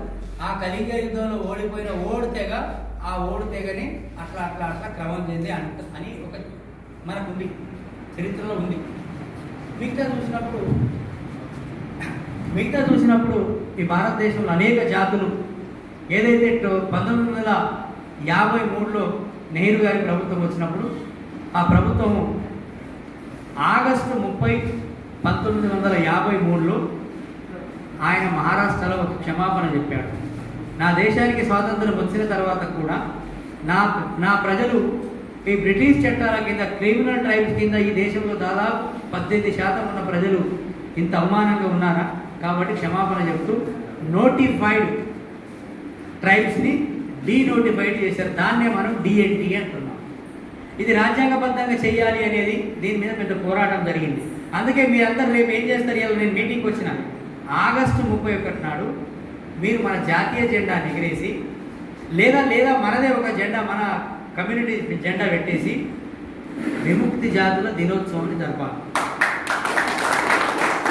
ఎందుకంటే ఇదంతా ఉమ్మడి జాతులకు సంబంధించిన ఇష్యూ. 1953 ఆగస్టు 31 నాడు ఈ జాతులని నోటిఫైడ్ ట్రైబ్స్ని డీనోటిఫైడ్ చేశారు. ఆ తెగల ఏదైతే బ్రిటిష్ వాడు మనల్ని నేరస్తుల జాతులుగా ప్రకటించాడో ఆ నేరస్తుల జాతుల నుంచి భారతీయులు వీళ్ళు మా దేశ పౌరులు ఎందుకు నేరస్తులయ్యారని ఆ రోజు నెహ్రూ ప్రభుత్వం తొలగించింది. కాబట్టి ఆ ఆగస్టు 31 నాడు మనం దేశవ్యాప్తంగా సంచార జాతుల విముక్తి దినోత్సవంగా జరుపుకుంటాం. మనకి చరిత్రలో మనకు జరిగిన అన్యాయం గురించి చెప్పుకుంటాం, మనం చరిత్రని ఇంకా ఎట్లా నిర్మాణం చేసుకోవాలో చెప్పుకుంటాం. కాబట్టి ఆగస్టు 31 జరగడం మూలంగా ఆ 31 నాడు విముక్తి దినోత్సవం జరపకపోవడం మూలంగా మీరే కాదు, ఈ కులాలు, ఈ బీసీఏ కులాలు ఉన్నట్టు మీ చుట్టుపక్కల ఉండే వాళ్ళని విలాలి. ఒరే నాయన మనం అంతా అంటే మనం గతంలో అనుకున్నాం మేము పరదేశీలం అని, ఊరు బయట గుడిసెలు వేసుకొని పరదేశీలం మనం కొట్లాడుకుని అనేవాళ్ళు. ఆ పరదేశీలు ఎక్కడెక్కడ ఉన్నారో వాళ్ళందరినీ పిలిచి పరదేశీలను పిలిచి మనమంతా ఈరోజు జెండా ఎగరేసుకోవాలా. మన జాతులు మనం ఒక చరిత్రలో చాలా గొప్ప పాత్ర పోషించిన ఈ జాతులకు జరిగిన అన్యాయం గురించి మనం మాట్లాడుకోవాలని చెప్పేసి మీరు ఆ రోజు మాట్లాడుకోండి. ఇది మనకు సంబంధించినటువంటి ఒక చరిత్ర జరిగినట్టు. ఇక మనము అసలు విషయానికి వస్తే ఇలా భారతదేశ వ్యాప్తంగా 18 కోట్ల మంది ఉంటారు. అందుకే all India community council of Od భారతదేశంగా అంటే ఓడ్ అంటే అది వడ్డేరా ఇప్పుడు మన దేశంలో వడ్డేవార్ అని అంటుంటారు. బోవి వడ్డారు అంటారు. ఇప్పుడు కర్ణాటకలో ఎస్సీలు, గుజరాత్లో ఒక భాగం ఎస్సీ, బీహార్లో ఒక భాగం ఎస్సీ, తమిళనాడులో డిఎన్టీ, మన తమిళనాడులో వడ్డర్లని ఎంబీసీలు, మహారాష్ట్రలో విజేఎన్టీ విముక్తి జాతులు అన్నట్టు. విజేఎన్టీ అంటే విముక్తి జాతులు. మన దగ్గరకు వచ్చేసరికి అంటే మనల్ని అన్నిటి కాకుండా చేస్తారు వీళ్ళు. ఇక్కడ మన నాయకుడు కొంతమందికి సగం తెలిసిన నాయకులు ఏం చేస్తారంటే ఎస్టీలో చేసి ఎస్టీ సోదరులు ఊరుకుంటారా, ఎస్సీలో చేసి ఎస్సీ సోదరులు ఊరుకుంటారా? నువ్వేం చేయాలంటే మా మాట మాకేమని అడిగితే నువ్వు ఎస్టీలో చేరుస్తావా? ఇప్పుడు ఎప్పుడైనా మీరు చూశారు ఈ ఓసీలు ఎప్పుడైనా మాకు రిజర్వేషన్ అని అడిగారా? ఏమన్నా అడిగారా? ఇప్పుడు కోమటోళ్ళు, బాపనోళ్ళు, రెడ్లు, కమ్మలు అడిగారా? వాళ్ళ ప్రభుత్వం ఉంది కాబట్టి వాళ్ళు 10% ఉన్న రిజర్వేషన్ ఇచ్చారు. వాళ్ళు రాజ్యం చేస్తూ ఉంటే మనమేమో మన సోదరుడి దగ్గర ఉంది అడగడం అనేది కాదు. మనం ఎంత జనాభా ఉన్నామో మా జనాభా దామాష ప్రకారం మా వాటా ఇవ్వండి. ఇవాళ నియోజకవర్గానికి నిధులు వస్తున్నాయి. నియోజకవర్గం నిధులు వస్తే మీరు వెళ్ళండి, ఎమ్మెల్యే గారిని అడగండి, తప్పేం కాదు. అది సార్ మీకు ఓట్లేసాం, అది ఏ పార్టీ ఉంటే ఆ పార్టీ. ఇగో మాకు ప్రతి నియోజకవర్గంలో మాకు హైదరాబాద్లో ఇస్తామో భవనం అని సస్తావు గంగలపూర్ పనికిరాని, కానీ మాకు మా నియోజకవర్గంలో ఒక ఆత్మగౌరవ భవనం కట్టించండి. ఒక 25 లక్షలు పెట్టి ఈ నియోజకవర్గంలో ఒక ఆత్మగౌరవ భవనం కట్టించండి. లేదా ఒక మండల హెడ్ క్వార్టర్లు అయితే మండల హెడ్ క్వార్టర్లో ఒక 10 లక్షలతోని వడ్డెర్లకు ఒక వడ్డెర ఆత్మగౌరవం కట్టించండి. మేము జనాభా ఏడు చూసినా 5,000, 10,000, 2,000, 3,000 ఉన్నాం కాబట్టి మాకు ఒక ఆత్మగౌరవ భవనం కట్టించండి. ఇదే అడగండి. మీ సొసైటీలు ఉన్నాయి, ఈ సొసైటీలకి ఇక్కడ మొత్తం ఇన్ని వర్క్స్ జరుగుతున్నాయి. ఇవాళ మన ఉమ్మడి రాష్ట్రంలో కాంగ్రెస్ తెలుగుదేశం ఉన్నప్పుడు ప్రభుత్వం నిర్వహించే పనులు, నిర్మాణ పనులు, రోడ్లు, మట్టి పనులు, రకరకాల పనుల్లో 100 పనులు శాంక్షన్ అయితే ఆ 15 పనులు వడ్డర్లకు కేటాయించేవాళ్ళు. కానీ ఇవాళ ఏమైంది? కేసీఆర్ వచ్చిన తర్వాత ఏం చేశాడు? ఆయన 3% ఇచ్చాడు. ఆ 3% కూడా ఇవ్వట్లే మనకి. అవన్నీ వేరే వాళ్ళకి పంచాడు. ఆ రోజు చదువు రాదు వడ్డర్ల పిల్లలకి, ఎవరికి చదువు రాదు. చదువు రానప్పుడు 1,00,000 రూపాయలు పెట్టుబడి పెట్టలేనప్పుడేమో 15% రిజర్వేషన్ ఉంది. ఇవాళ అంతో కొంత డబ్బులు ఉన్నాయి, ఒక 10 లక్షలు పెట్టుకోగలడు, 1 కోటి రూపాయలు పని చేయగలిగిన వాడికి నీకు రిజర్వేషన్ లేదు, తీసి పరేశాడు. మరి ఇది ఎవరు అడగాల? ఈ సంఘాలు పెట్టుకున్న వాళ్ళు అడగాల కదా.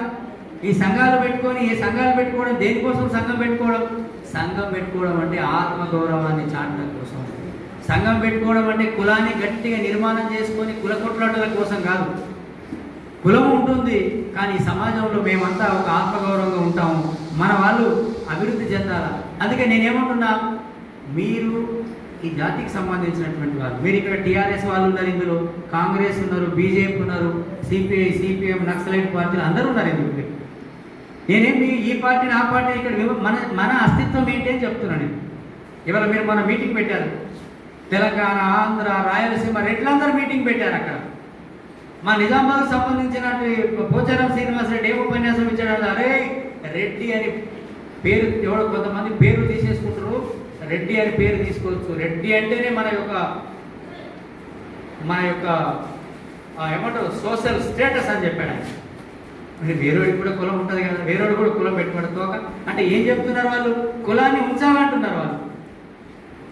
మనం కులాన్ని తీసేయమంటున్నాం. కులాన్ని తీసేయడం అంటే మనం నువ్వేమో రిజర్వేషన్ వద్దంటావు, మాకు భూములు ఇవ్వరు, మాకు పదవులు ఇవ్వరు, మాకు పైసలు ఇవ్వరు, మేము ఓట్లు వేయాలి మీకు, మీరు ఉన్నదే 7%.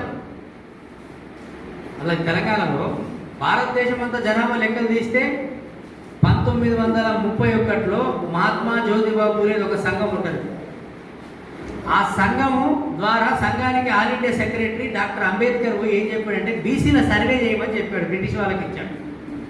బీసీల సర్వే చేయండి సార్, ఎస్సీలది ఒక లెక్క ఉంది. ఆయన రాసినప్పుడు రాజ్యాంగంలో 3 కోట్ల మంది 4 కోట్ల మంది ఎస్సీలు, 2 కోట్ల 70 లక్షల మంది సంచార జాతులు, 1 కోటి చిల్లర మంది గిరిజనులు అని రాశాడు.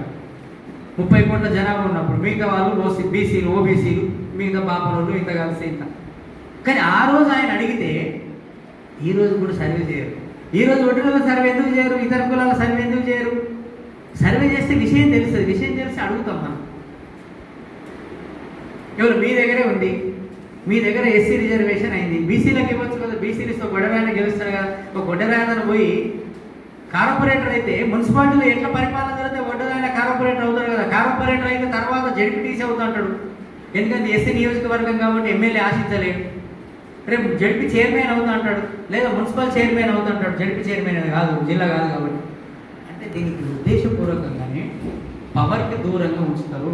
బీసీలలో ఈ 2-3 కులాలు మాత్రమే అవి అనుభవిస్తుంటారు. ఎస్సీ ఎస్టీ ఎట్లా రిజర్వేషన్ ఉంది, అవునన్నా కాదన్నా వాళ్ళు చేసుకుంటారు. 18% వాళ్ళ జనాభా ఎస్సీది, 15% అయితే ఉంది, ఇంకా 3% లేదు. ఆ ఉన్నవాళ్ళు కూడా ఆధిపత్య కులాలకు మరియమ్మని చంపారు. మరి ఈ ఎమ్మెల్యే రావాలి కదా, పక్క ఎమ్మెల్యే రావాలి కదా. ఏమైనా తమాషాలు చేస్తున్నారా పోలీసులు? మా దళిత మహిళలు ఎట్లా చంపుతావా ఆయన? వాళ్ళు అనరు. ఎందుకంటే అసలు అనడం తప్పేం కాదు కదా. పోలీసుని అరెస్ట్ చేయాలంటే మనం ఎందుకు మీటింగ్ పెడతాం? ఖమ్మం నేను ఎందుకు వస్తా? ఇక్కడ మీ దగ్గరనే ఒక 2 మహిళలు చచ్చిపోయారు సారా తాగి. ఏం మన జాతి ఎటుపోయింది, మన నాయకులు ఎటుపోయారు, మీరు ఎటుపోయారు? అసలు ఇక్కడ ఉన్న వాళ్ళు మీరు ఎందుకు మాట్లాడలేదు?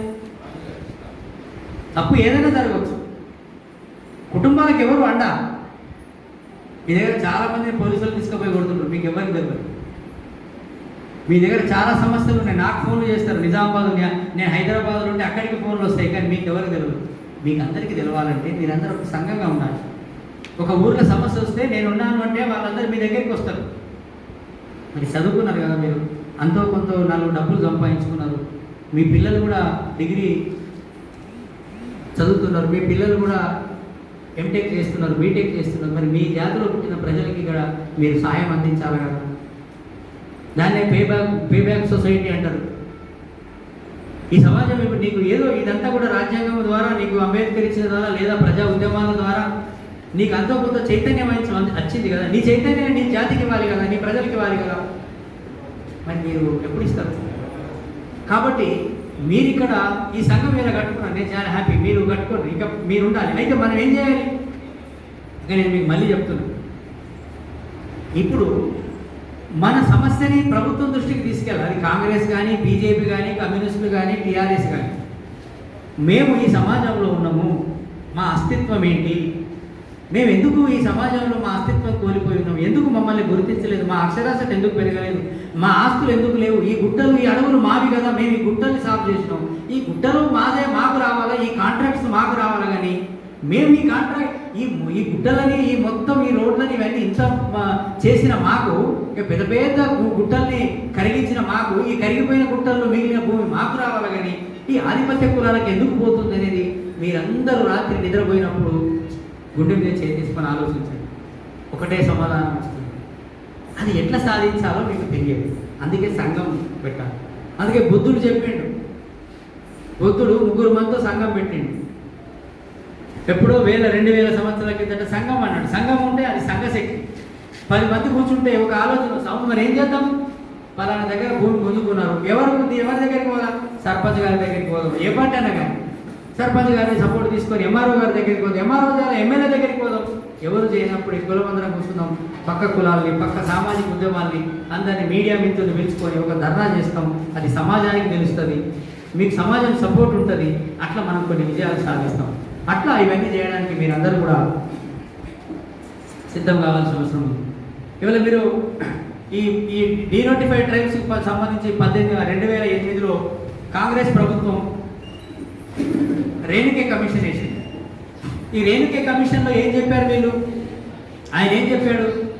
ఎస్సీల కంటే ఎస్టీల కంటే కూడా చాలా హీనమైన జీవితం ఉంది వీళ్ళది అని కులాల పేర్లు పెట్టాడు ఆయన. మొత్తం అందులో అందరూ ఉన్నారు. కులాల పేర్లు పెట్టి ఏం చెప్పాడు ఆయన? 15% రిజర్వేషన్ ఇవ్వాలి వీళ్ళకని చెప్పాడు. ఎస్సీలకు ఎట్లయితే ఉన్నదో ఈ సంచార జాతులలో, ఈ డీనోటిఫైడ్ ట్రైబ్స్లో 15% రిజర్వేషన్ ఇవ్వాలని చెప్పాడు. 15% రిజర్వేషన్ ఇస్తే ఏమవుతుంది వీళ్ళకంటే, ఎస్పీలు తెలంగాణలో అనుకుందాం ఉదాహరణకి, తెలంగాణలో ఎస్పీలు ఐఏఎస్ ఆఫీసర్లు 100 మంది ఉంటే 15 మంది సంచార జాతుల నుంచి వస్తారు. అందులో ఒకటి రోజు 4-5 మంది, 4-5 వస్తారు. 100 మంది ఎమ్మెల్యేలు ఉంటే 15 మంది ఎమ్మెల్యేలు ఈ సంచార జాతుల నుంచి పోతారు. అందులో ఈ కమ్యూనిటీ నుంచి 5 ఉంటారు. అట్లా ఐపీఎస్లు, ఐఏఎస్లు ఏవైతే కేంద్ర ప్రభుత్వం నుంచి చట్టబద్ధంగా, రాజ్యాంగబద్ధంగా రావాల్సిన పదవులు ఉంటాయో, రాజకీయ పదవులు కానీ, ఆర్థిక, సామాజికంగా 100 కోట్ల రూపాయల ప్రభుత్వం నిధులు కేటాయిస్తే 15 కోట్ల రూపాయలు ఈ జాతుల అభివృద్ధి కోసం. ఇలా ఎస్సీ ఎస్టీ మన ఎస్సీ ఎస్టీల కోసం ఇవాళ అభివృద్ధి కోసం నిధులు కేటాయించారు. ఎస్సీ ఎస్టీ సప్లాన్ కూడా కొట్లాడితే వచ్చింది. ఆ ఎస్సీ ఎస్టీ సప్లాన్ నిధులని ఆ ప్రాంతాలకి ఖర్చు పెట్టాలా. అందులో ఎమ్మెల్యేలు ఉండగా ఇవాళ ఒక్కొక్క ఇంట్లో 1 డిగ్రీ పీజీలు ఉన్నారు ఇవాళ దళితుల కుటుంబాలు. అన్ని కొట్లాట చేయంగా కూడా దాన్ని అమలు చేసే పరిస్థితి. మరి మన దగ్గర ఎవరున్నారు?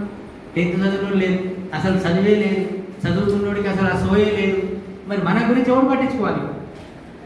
అందుకే పట్టించుకోవడానికి ఒక తరం సిద్ధం కావాలి. ఈ తరం సిద్ధం కావాలి అంటే మరి ఏం చేయాలి?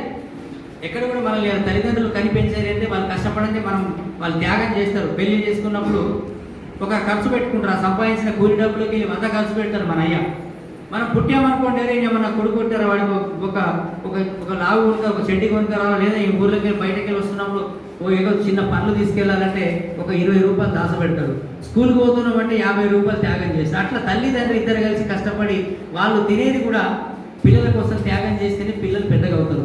అట్లాగే ఉద్యమం అనేది కూడా నాయకుడు అనేవాడు కూడా ఖచ్చితంగా త్యాగం చేయాలి. ఏముంటుంది చెప్పి ఏం చేస్తారు మీరంతా? డబ్బులు సంపాదిస్తారు. ప్రజలు కొంతమంది మన దాంట్లో యువకులు వస్తారు, చదువుకుంటారు, పెళ్లి చేసుకుంటారు, పిల్లలు అవుతారు, ఏదో డబ్బులు సంపాదించుకుంటారు, తాగడం తన్నాలు కాదు కదా. జీవితం అనేది మన ప్రజల కోసం. ఎందుకంటే ఇక్కడ సమాజం ఉంది. ఇవాళ ఈ సమాజము ఈ రాజ్యాంగం ఇచ్చినటువంటి బాబాసాహెబ్ రాసిన రాజ్యాంగం ప్రకారము, లేదా లక్షలాది మంది యోధులు పోరాటం చేస్తే భారతదేశానికి స్వాతంత్రం వచ్చింది. వారి త్యాగాల పునాదైనటువంటి రాజ్యాంగం ప్రకారము వాళ్ళు పనిచేస్తే ఈ సంఘాలు ఎందుకు పెడతాం చెప్పండి? ఎందుకు ఏమవసరం ఉంటుంది? రాజ్యాంగాన్ని ఉన్నట్టు అమలు చేస్తే ఏ వారికి కూడా ఒక కష్టం రాదు. ఇలా మరియమ్మని తీసుకుపోయి చంపేస్తే దళితులందరూ వచ్చింది. మరి ఇక్కడ వడ్డెరుల కుటుంబాలు సారా తాగి చచ్చిపోతే కనీసం మీరు సానుభూతి కూడా చెప్పలేదు. సమాజం కూడా సానుభూతి చెప్పలేదు. నేను అదే అడిగా. నేను నిజామాబాద్లో ఒక 5గురు పనిచేస్తున్నారు రోడ్డు మీద. ఇది 1994-5 మధ్య 5గురు వడ్డెరోళ్ళని తీసుకుపోయి పోలీసులు ఎక్కడ దొంగతనం జరిగిందని టార్చర్ పెట్టి 5గురికి చచ్చిపోయారు. Lockup death. నిజామాబాద్ పక్కనే నర్సింగ్పల్లి. ఏం చేయాలి? ఇది తీసుకుపోయి ఆర్మూర్ పక్కన లక్కోర్ అనే విలేజ్ దగ్గర ఓ బస్సుల మీద 2 రాళ్ళు వేసి దొంగలు వచ్చి హడావిడి చేసి ఇటే పోయినంటే ఆ పొదలలో శవాన్ని పడేశారు. ముందే చచ్చిపోయిన శవాన్ని కాల్చారు. నాకు ఆ రోజు నేను ఒక అజ్ఞాత పార్టీలో ఉన్నా. నాకు అప్పుడు అర్థమైంది, ఈ దేశంలో ఏ పార్టీలో పనిచేసినా, ఈ దేశంలో కాంగ్రెస్, కమ్యూనిస్టులు, బీజేపీ, టీఆర్ఎస్ ఏ పార్టీలో మనం ఉన్నా ఈ కింది కులాలకి న్యాయం జరగదు. మన మన మన సమస్యలు ఎజెండా మీదకి రావు. ఎవడు మాట్లాడలే. పౌర హక్కుల సంఘం కూడా మాట్లాడలేదు. నేను అప్పుడు పౌర హక్కుల సంఘం మీద కామెంట్ చేశాను. ఈ కొన్ని కులాలకే పరిమితంగా మాట్లాడతారా మీరు? మాకు మాట్లాడరా? అప్పుడు నా కులం బయటకు వచ్చింది. అప్పటిదాకా నేను జనరల్గా దళిత సమస్య మీద పనిచేస్తే కాబట్టి నన్ను కూడా ఎస్సీ అనుకున్నాను. ఒక బీసీలలో ఒక వడ్డెర కులానికి సంబంధించి ఒక సంచార తెగలకు సంబంధించిన దండి వెంకటని తెలియదు నాకు. అప్పుడు జనాలకు తెలియదు. అంటే మన కోసం చేయాల్సిందే, తప్పదు. ఆకలి ఎవరికైతే ఉంటుందో, కష్టం ఎవరికైతే ఉంటుందో, ఆ కష్టాల కొలిమిలో నుంచి ఎవడైతే పుడుతుందో వాడికి ఆ సమస్య అర్థం అవుతుంటుంది. నీ మీద నేను సానుభూతి చూపొచ్చు. నువ్వు ఆకలితో ఉండవు, నీకు బట్టలు లేవు, నీకెవరో కూడా అయ్యో పాపం. నీ సానుభూతి నాకు అవసరం లేదు. నువ్వు సానుభూతి కోసం కూడా ఎదురు చూడకు. నీ జాతి కోల్పోయినటువంటి నీ హక్కుల్ని నువ్వు తిరిగి పొందాలంటే నువ్వు ప్రయత్నం చేయి. ఇక్కడ మనమేం పెద్ద పెద్ద యుద్ధాలు చేయాల్సిన అవసరం లేదు. మన చరిత్ర చూస్తే కలిగ యుద్ధంలో అశోక చక్రవర్తి యుద్ధాలు చేయాల్సిన అవసరం లేదు. రాజ్యాంగం మనకు ఓటు ఇచ్చింది. ఆ ఓటుతో ఎన్నుకున్న ప్రజాప్రతినిధుల దగ్గరికి పోయి మనం అడగాల్సిన లేదు. నువ్వు నిలబడు. నీ ఇప్పుడు నేను మనోడు చెప్పాడు, వెంకటేష్ చెప్పాడు, నాకు ఆశ్చర్యం అనిపించింది. ఒక వడ్డలైన బంగారం షాప్ ఎట్లా పెట్టిండు, అసలు నేను ఎట్లా ఉంచనిచ్చింది బంగారం షాప్ అని ఆయన చెప్తే ఆశ్చర్యం అనిపిస్తుంది. ఆయన నిజంగా ఇలా నిలబడడానికి కారణం ఏంటంటే దళితుల యొక్క సపోర్టు. ఆ తర్వాత మీరు కూడా ఆయన 2 సంవత్సరాల నుంచి ఆయన బంగారం దుకాణం రకరకాల ఇబ్బందులు పెట్టారు. ఆయనే కాదు, ఎవరైనా నిన్నైనా ఎవరిని ఎదగనివ్వరు. దళితుల్ని కూడా ఎవరిని ఎదగనివ్వరు. బీసీని కూడా ఎవరిని ఎదగనివ్వరు. ఇవాళ రేవంత్ రెడ్డి మూడేళ్ల నుంచి కాంగ్రెస్ పార్టీకి అధ్యక్షుడు ఏంటంటే ఆయన కాంగ్రెస్ పార్టీకి సంబంధించిన జైపాల్ రెడ్డి ఉన్నాడు. ఆయన కులం రెడ్డి కాబట్టి అవుతుంది. అదే బీసీ అక్కడే పక్కకు తెలంగాణ ఉద్యమంలో ఫైట్గా పోరాటం చేసిన మధుయాస్కి ఉన్నాడు, పొన్నం ప్రభాకర్ ఉన్నాడు. వాళ్ళు ఎందుకు కాలేదు? వాళ్ళు కాలేదు ఎందుకంటే వాళ్ళ దగ్గర డబ్బులు లేవు. వాళ్ళ కులం అది సమాజాన్ని డామినేట్ చేసే కులం కాదు కాబట్టి ఇది విచిత్రంగా ఉంటుంది. ఈ తెలంగాణ సమాజంలో 93% బహుజనులు ఉంటారు, 60% బీసీలు ఉంటారు, 18% ఎస్సీలు ఉంటారు, 11% ఎస్టీలు ఉంటారు, 8% మైనార్టీలు. అంటే అటు ఇటు లెక్కలు అన్నారు. ఈ మొత్తం కలిసి 93%. సరే, ఇందులో కూడా అగ్రకులాల్లో కమ్మ, రెడ్డి, వెల్మ, కోమట్లు, బ్రాహ్మణులు, బయటకి వెళ్ళి గుజరాత్కి వెళ్ళి బతకదారు వచ్చినటువంటి గుజరాతీ వీళ్ళందరూ కలిసి ఒక 7%. అందులో పేదోళ్ళని తీసేస్తే ఒక 3%, 4% మాత్రమే ఆధిపత్య కులాలు. ఈ మొత్తం తెలంగాణ పరిపాలన చేస్తుంది. తెలంగాణలో ఉన్న సంపద అంతా వాళ్ళ చేతిలో ఉంది. మరి దీని గురించి మనం మాట్లాడాలి కదా. దీని గురించి మనకు అది పంపిణీ తెలంగాణ ఏర్పడ్డది అందుకే కదా. తెలంగాణ ఎందుకు ఏర్పడ్డది? తెలంగాణలో ఏం చెప్పినామంటే 93% బహుజనులు ఉన్నారు, అందులో 60% బీసీలు ఉంటారు, ఆ బీసీలలో 35% ఎంబీసీలు ఉంటారు. ఆ ఎంబీసీలలో దాదాపు 18 నుంచి 20% సంచార జాతులు ఉంటారు. మోస్ట్ బ్యాక్వర్డ్ క్లాసెస్ అంటే కుమ్మరి, కమ్మరి, చాకలి, మేదరి ఇట్లాంటి కులాలు, గంగపుత్ర. అయితే అన్నింటిని వదిలేస్తే నిజంగా సంచరించి బతికినటువంటి కులాలు ఏవైతున్నాయో 30-34 కులాలు, వీళ్ళు 20% ఉంటారు. అంటే దళితులతో సమానం ఉంటారు. మరి మన వాటా ఏది? మన ఎమ్మెల్యేలు ఎవరున్నారు? మన మంత్రులు ఎవరున్నారు? మన పార్లమెంట్ సభ్యులు ఎవరున్నారు? మన ఐపీఎస్లు ఎవరు? మన ఐఏఎస్లు ఎవరు?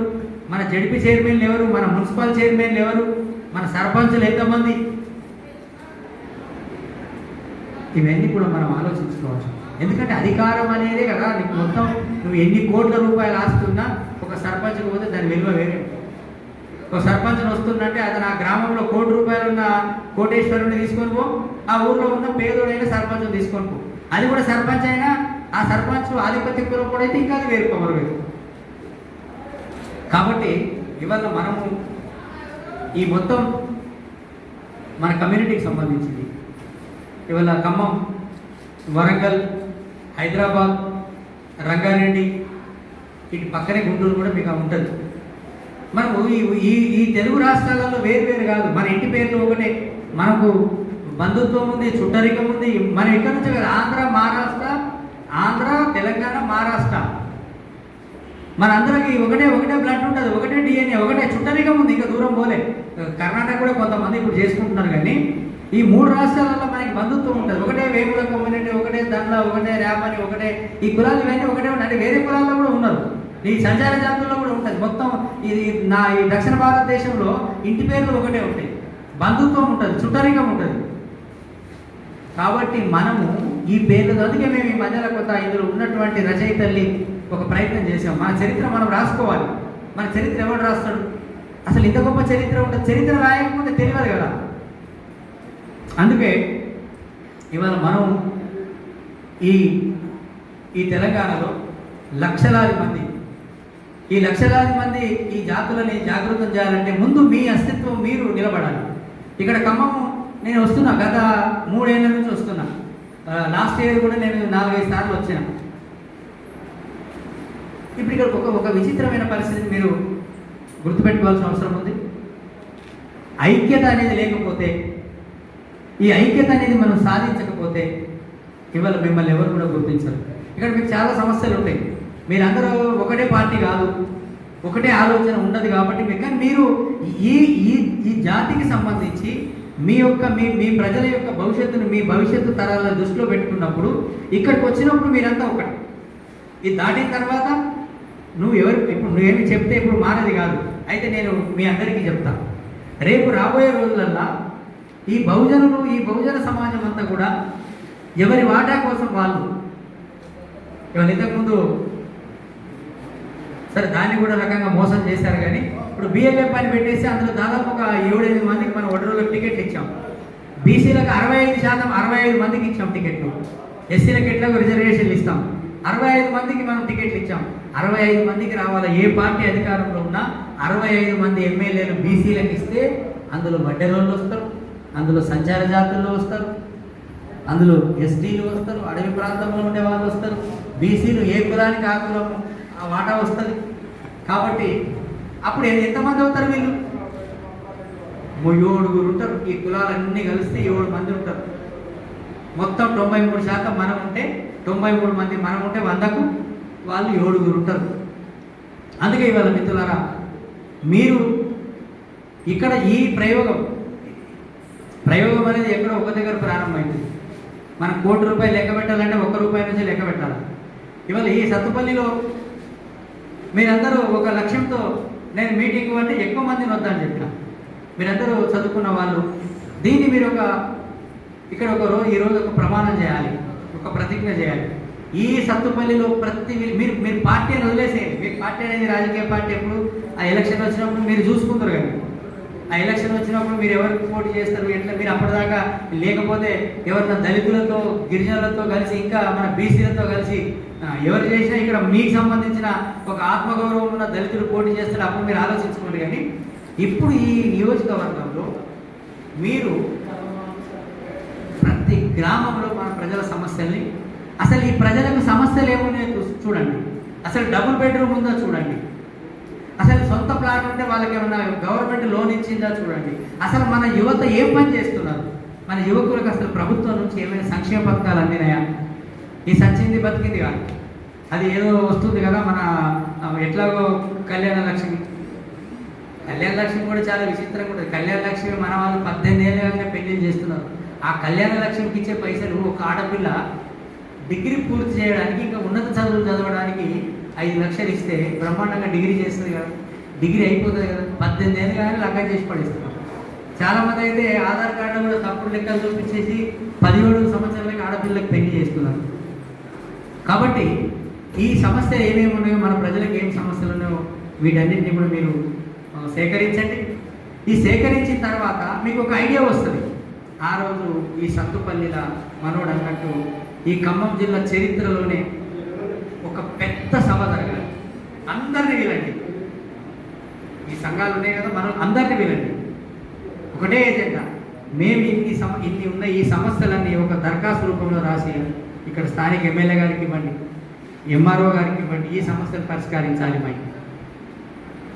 ఆ సమస్యలు ఏం సమస్యలు ఉంటాయి? మనమేం పెద్ద పెద్ద బంగ్లాలు కట్టి మనట్లేదు, మీకేమైనా ఎమ్మెల్యే పదవి ఇవ్వనట్లేదు. ప్రజలు స్థానికంగా ఏం సమస్యలు ఎదుర్కొంటున్నారో ఆ సమస్యలు పరిష్కరించాలి. డబుల్ బెడ్రూమ్ ఇవ్వాలి మాకు. ఎక్కడైతే ఇళ్లల్లో గుడిసెలు వేసుకొని ఉన్నామో జాగాలకి పట్టాలు లేవు. మేము ఉత్తర తెలంగాణ జిల్లాలో చూస్తున్నాం. నిన్న చంద్రపూర్ నుంచి ఫోన్ చేశాడు మన ఆల్ ఇండియా అధ్యక్షుడు, అక్కడ కూడా సేమ్ సమస్య. 50 ఏళ్ళు ఉన్నారు కానీ వాళ్ళ జాగాలకు పట్టాలు లేవు. పట్టాలు లేకపోతే అది బ్యాంకు లోన్ తీసుకున్నా పనికిరాదు, ఎవరికైనా నమ్ముకున్నా దేనికి పనికిరాదు. కాబట్టి అట్లా మనం ఏం చేసాము, ఇవన్నిటికీ పట్టాలు ఇవ్వాలా, మున్సిపాలిటీ అయితే రెగ్యులరైజ్ చేయాలా, లేదా సాగు భూములు అయితే రెగ్యులరైజ్ చేయాలని చెప్పేసి మనం ఇవన్నిటి మీద చేయబోతున్నాం. కాబట్టి మీరు కూడా ఒక సర్వే చేసి మనం చదువుకున్న వాళ్ళు ఎంతమంది ఉన్నారు ఇవన్నీ కూడా ఒక వారంలో త్యాగం చేయాలి. ఎందుకంటే మనం ఏం చేయకుండా మాటలు చెప్పి ఏదో అయిపోయి ఇలా కూర్చుంటే మీటింగ్ నేనేదో చెప్పినా మీరేదో విన్నారు అది కాదు. ఒక నెల రోజుల తర్వాత మీరు మీటింగ్ పెట్టుతారు, మళ్ళీ నేను వస్తాను. ఆ మళ్ళీ వచ్చినప్పుడు ఇదంతా ప్రజలకు చెప్తాం, ఈ విషయాలన్నీ ఇంకా ప్రజలకు చెప్తాం, ఆ ప్రజల్ని చైతన్యవంతం చేద్దాం. ఇక్కడ నుంచే మనం ఎందుకు ప్రయత్నం చేయకూడదు, ఇక్కడ నుంచే మన సమస్యల పరిష్కారాన్ని. ఇక్కడ ఏంటంటే మనం ఇప్పుడు గవర్నమెంట్ ఏర్పాటు చేయట్లేదు, ఇక్కడికి ఇప్పుడే మనం ఏమి టీఆర్ఎస్ యుద్ధం చేయట్లేదు. మన సమస్యల్ని ప్రభుత్వం దృష్టికి తీసుకెళ్దాం. ఈ జాతులు ఇన్ని తరతరాలుగా పనిచేశారు. ఈ మొత్తం కాశ్మీర్ నుంచి కన్యాకుమారి వరకు రోడ్ల నిర్మాణము, రైల్వేలు, ప్రభుత్వ భవనాలు, ప్రైవేటు భవనాలు, ఈ మొత్తం సమాజానికి అడుగు పునాది పిల్లర్స్గా బతికిన జాతులు, ఈ సమాజం కోసం త్యాగం చేసి సేవ చేసిన ఈ జాతిని ఎందుకు ప్రభుత్వాలు పట్టించుకోవట్లేదు? ఈ ప్రభుత్వాలు ఎందుకు నిధులు కేటాయించట్లేదు? ఈ ప్రభుత్వాలు ఈ జాతిలో పుట్టిన బిడ్డలకు ఎందుకు వైద్యాన్ని అందించట్లేదు, విద్యను అందించట్లేదు? వీరి సంక్షేమాన్ని ఎందుకు పట్టించుకోవట్లేదు? వీళ్ళకి ఎందుకు ఉపాధి కల్పించట్లేదు? ఎందుకు వలసలు పోతున్నారు? ఇవాళ ఉత్తర తెలంగాణలో దాదాపు గ్రామాలు ఖాళీ చేశారు మన వాళ్ళు. అక్కడ పని లేదు, అందరూ గల్ఫ్. నిన్న రుద్రంగి ఒక పిల్లోడు చనిపోయాడు, కల్వీలు అంటున్నాడు. అక్కడ పోయిన తర్వాత విజిట్ వీసాలో పోయి 3 నెలలు అయిపోయిన తర్వాత అతను వేరే ఎస్కేప్ అవుతాడు అనమాట. అతను చనిపోయాడు. ఇప్పుడు శవం రావడం కష్టం. కంపెనీ వీసా అయితేనేమో కంపెనీ కూడా పంపిస్తాడు శవం. ఇప్పుడు శవం అక్కడ ఉంది, శవం వస్తుందో రాదో. అట్లా అనేక కుటుంబాలు, వందలు వేల కుటుంబాలు, లక్షల కుటుంబాలు మన వాళ్ళు వలసలు పోతున్నారు. ఎవరు పట్టించుకోరు. ఈ సోగాడు లీడర్స్ అందరూ నేను సంఘము శాల్వాలు కప్పుకునే వాళ్ళందరికీ తెలియదు. గ్రౌండ్ రియాలిటీ తెలియట్లేదు, గ్రౌండ్లో ప్రజల బాధలు తెలియట్లేదు. అందుకే మేము ఎట్లయితే ఉత్తర తెలంగాణలో మేము ప్రతి గ్రామంలో వెళ్తున్నాం, ప్రతి గ్రామంలో సమస్య టేకప్ చేస్తున్నాం, మీరు కూడా ఇక్కడ ఈ దక్షిణ ప్రాంతం నుంచి, ఈ సత్తుపల్లి నియోజకవర్గం నుంచి, ఈ ఖమ్మం జిల్లాని, ఇది ఇట్లా వరంగల్ వయ అటు 5 నిజామాబాదు, ఇటు రేపు ఇటు గుంటూరు, ఈ ప్రాంతం అంతా ఆంధ్ర, తెలంగాణ, మహారాష్ట్ర అంతా కూడా మన జాతుల్ని సమస్యల వలయం నుంచి సమాజానికి చేసిన సేవ, సమాజానికి చేసిన త్యాగం ఈ సమాజానికి చెప్పాల్సిన అవసరం ఉంది. ఎవరు నీ కులాలకు ప్రతి కులానికి ఒక చరిత్ర ఉంటుంది. కానీ మన చరిత్ర అనేది గొప్పది కదా, మన వేరులో తక్కువ అనేది కాదు. మన చరిత్ర ఎంత గొప్పది. నీళ్లు లేకపోతే నీళ్ళ బావి కప్పినాం, రోడ్డు లేకపోతే రోడ్డు వేసినాం, పెద్ద పెద్ద విమానాలు ఎగదా పైకి ఎగరడానికి ఆ విమానాలకు సంబంధించిన కావాల్సిన మన నెత్తురు ధార పోసినాం, రైలు నడవడానికి మన నెత్తురు ధార పోసినాం, వ్యవసాయ పంటలు పండడానికి మన వాళ్ళు ఆడలు మొగలు పోయి ఇప్పుడు ట్రాక్టర్లు వచ్చినాయి. ట్రాక్టర్లు రానప్పుడు మన వాళ్ళు 5 రకాలు ఉంటారు ఈ కమ్యూనిటీలో. గాడుల వండరా, కట్టెబండ్ల వండరా, రాయి బండ్ల వండరా, మట్టి వండరా. వీళ్ళందరూ కూడా ఆ రోజు ట్రాక్టర్ లేనప్పుడు గాడుల మీద ఇసుకని తీసుకొచ్చి సమాజానికి అందించారు ఇల్లు కట్టడానికి. ఎడ్ల బండ్ల మీద రాళ్ళని ఇక్కడికి గుట్టలకి వెళ్ళి తీసుకొచ్చి రాళ్ళు తీసుకొచ్చి ఇచ్చేవాళ్ళు. ఆడలు మొగలు పోయేసి అక్కడ వ్యవసాయం, అప్పుడు ట్రాక్టర్లు లేవు, వ్యవసాయం చదువు చేయడానికి ఈ రాయలసీమ, ఆంధ్ర, పిడుగురాళ్ళ, గుంటూరు, ఇక్కడ నుంచి వడ్డేర్లు, పాలమూర వడ్డేర్లు దేశమంతా తిరిగి ఆ వ్యవసాయ పనులను చేసేవాళ్ళు, బావిలు తవ్వేవాళ్ళు. మరి ఇంత చేసినా ఈ జాతికి సమాజం ఏం అందించలేదు, ప్రభుత్వాలు ఏం పట్టించుకోలేదు. కాబట్టి ఈ ప్రభుత్వాలకి మన జెండా, మన సమస్యల జెండాని ఎజెండాగా మార్చి ఆ ప్రభుత్వాల దృష్టికి తీసుకెళ్లడం కోసం. అయితే ఈ ఒక్క కమ్యూనిటీ, ఈ ఒక్క జాతి, ఈ ఒక్క కులంతో సరిపోదు. మన సోదరులు ఉన్నారు, బహుజనులు, ఎస్సీలు, ఎస్టీలు, బీసీలు, వీళ్ళందరూ సహకారం తీసుకొని మీ మీటింగ్లకు వాళ్ళని పిలాల, వాళ్ళ మీటింగ్లకు మీరు పోయే విధంగా ఒక సంబంధం ఏర్పడాలి, ఒక సాంస్కృతిక పరమైన సంబంధం, ఒక భావజాలం ఏర్పడితే తప్ప మన సమస్య జరిగింది. మీ సంబంధాలు లేరు, ప్రజలతో సంబంధం ఉంటే ఇవాళ ఈ ఊర్లో కల్పిస్తారా తాగి ఇద్దరు చచ్చిపోతే సమాజం ఎందుకు స్పందించలేదంటే మీరు సమాజంతో సంబంధం లేదు మీకు. అందుకే ఈ సమాజంతో కలిసి ఉండాలి, ఈ సమాజంలో మనం భాగంగా ఉండాలి, సమాజాన్ని చదవాలి, సమాజంలో జరుగుతున్న విషయాన్ని మనం తెలుసుకోవాలి. మీరందరూ కూడా ముఖ్యంగా అంబేద్కర్ ఆలోచనతో ఉన్న యువకులతో, అదేవిధంగా పూలే ఆలోచనతో ఉన్న బీసీలతో, వీళ్ళందరితో కలిసి అట్లాగే ఈ ఎస్టీలతో, ఈ ఉద్యమాలతో మీరు మమేకం కావాలా, ఆ మీటింగ్లకు మీరు వెళ్ళాలా, మమ్మల్ని పిలవండి అని చెప్పాలా, వాళ్ళని కూడా మీరు ఇన్వైట్ చేయాలా. ఈ మొత్తం బహుజన ఉద్యమాన్ని రేపు భవిష్యత్తులో మనం బలోపేతం చేయాలి. అది ఏ ప్రభుత్వమైనా రేపు రాబోయే రోజులల్లో ఈ బహుజనులు అధికారం వచ్చే అవకాశం వచ్చినప్పుడు మనం అందరం విముక్తి అవుతామని చెప్పేసి తెలియజేస్తూ నాకు ఈ అవకాశం ఇచ్చిన మీ అందరికీ కూడా మరోసారి జై భీమ్, జై భీమ్.